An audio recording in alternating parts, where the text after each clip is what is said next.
Hey, what's going on, guys? It has been about a year, a little more than a year since I bought the bike.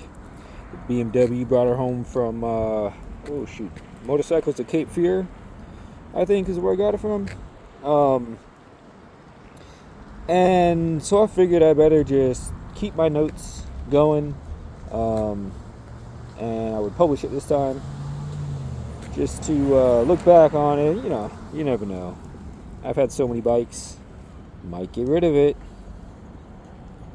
No, I'm just kidding. I'm not. Um, so the actual time frame has been 13 months since I bought it.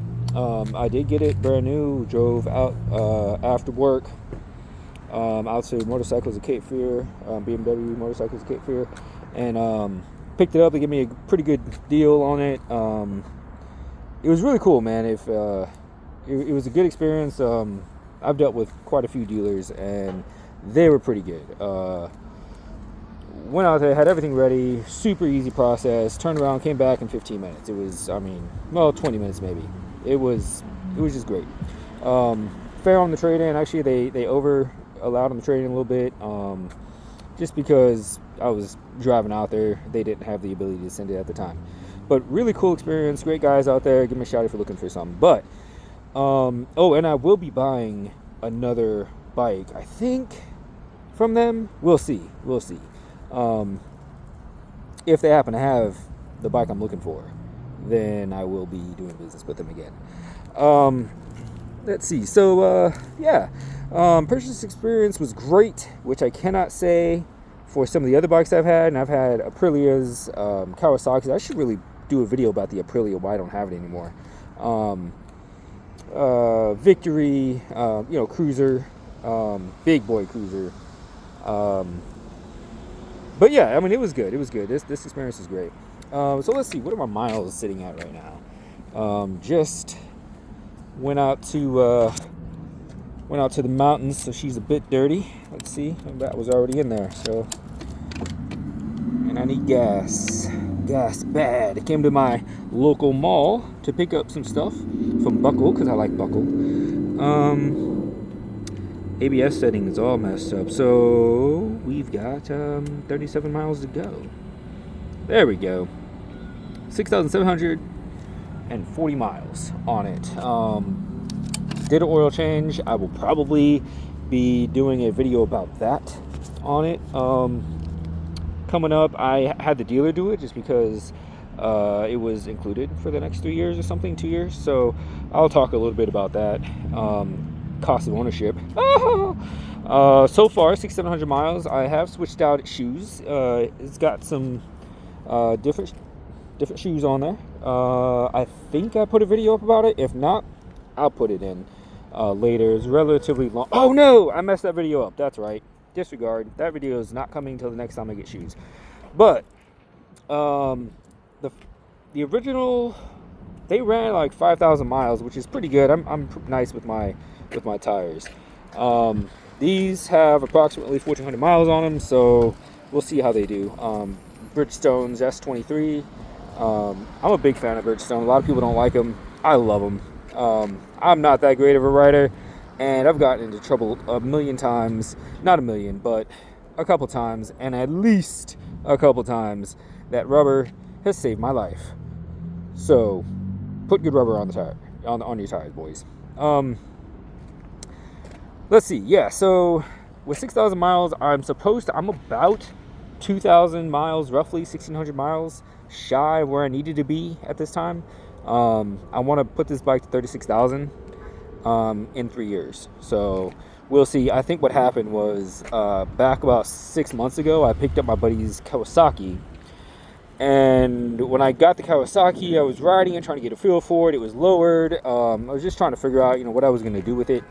I decided to go ahead and raise it back up, and it's a whole process.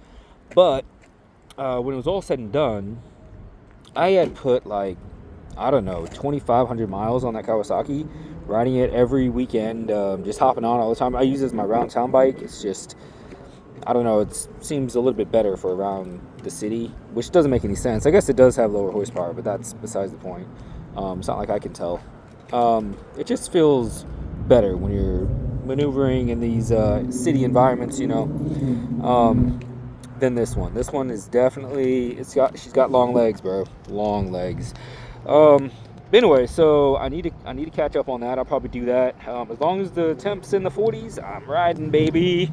Well, 45 and above, right? Eventually it just gets, your hands just stop working. It does have heated grips though, so that's interesting. They do work pretty well too. I haven't had to put them up above like setting 1, so there's that. I think there's 3 settings. I don't know. I've only ever been on setting 1. But yeah, cruise control, like all the goodies we all know about the bike, right, are great, useful. I've used cruise control a couple times just because. Didn't need to, but I did. I did make a video where I was talking about putting these Impact Tech cages on. And the reason I put these on is because this pesky little wing out here, it sticks out further than any of the current, or at least at the time current, frame sliders would stick out. So I was like, well, what's the point of that? These things are like $300. So, which I still don't like it. It's, I don't know. I wanted the 22. I went for the 22. I know I could take them off, but I paid for them. And since I paid for them, I'm keeping them. What? Just like my speedometer. I paid for it. I'm using it. Anyway, so I slapped the Impact Techs on there. The problem for any people that are thinking about doing something like this, where it sticks out this far, it's this long. I mean, look how far out these stick, right? So they're way past. Okay, this bike can just fall right over, and it'll land on this. The problem with that is that when you're actually really riding the bike like it's designed to be ridden, either on some quick twisties or up in the mountains, which is what I do all the time, that thing will touch the ground way sooner than it should. Way sooner, I feel like, anyway. So, and it has happened to me. So if I can show it. Just barely is it gonna focus? Just barely kiss. You can see, I think, where it's kind of flattened off right here.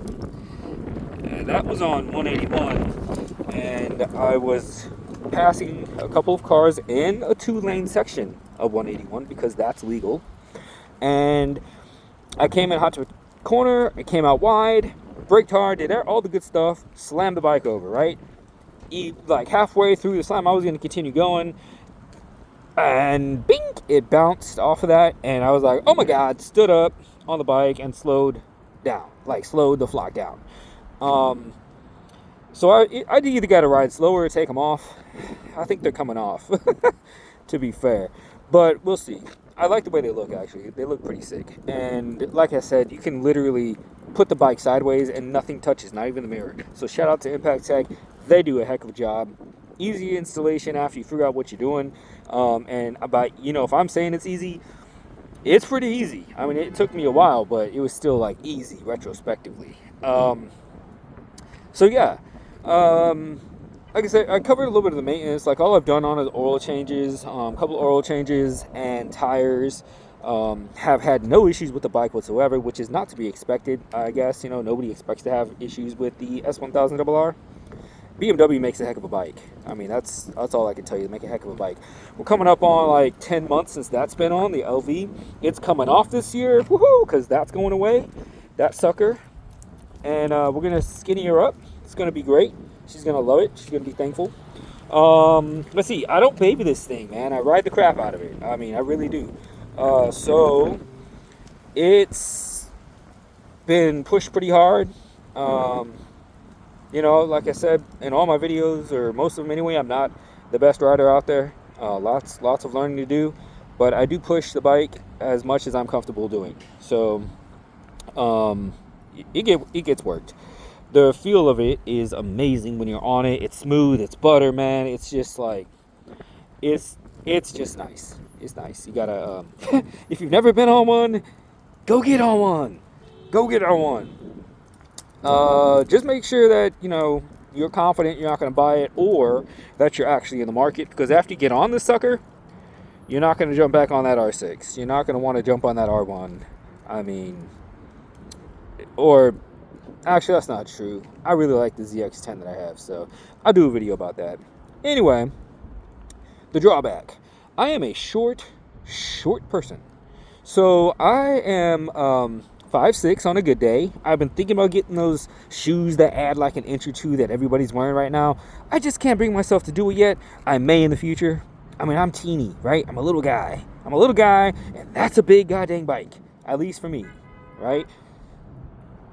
It's a lot of like, pull up to the stoplight, stop sign, shuffle the booty cheek to the left, put down that left foot every time. I have dropped it, actually. I think a lot of people actually do this. But so I dropped it, not on the kickstand side, which you would expect. I dropped it on this side. When I very first got it, like I don't know, 2 weeks of having the bike, I was trying to maneuver in a parking lot on an incline, and I totally misjudged the incline. It was way too low, and I'm way too short. And I put my foot down, and my toes were just swinging in the wind, just swinging. So yeah, that happened. And then the impact tech came in like 2 weeks later. So my luck. Anyway, so yeah, the height of this bike, it's serious. So keep that in mind if you're 5'5", 5'6", 5'4", 5'3", 5'2". You might need to lower it. And I say need to with, like need to, because you don't have to lower a bike to ride it.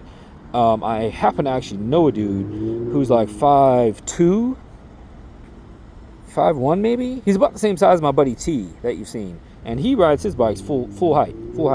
So I'm not there yet. He rides adventure bikes like a goddamn boss. I'm not there yet, but maybe someday. But anyway, so just real quick, that was my year in review, if you will. I'll make one about the Kawasaki. Hopefully my GoPro will be working. Right now my GoPro says it doesn't have an SD card in there, because it doesn't. I left it at home. Yeah, pro tip, make sure you have an SD card in your GoPro. Cheers.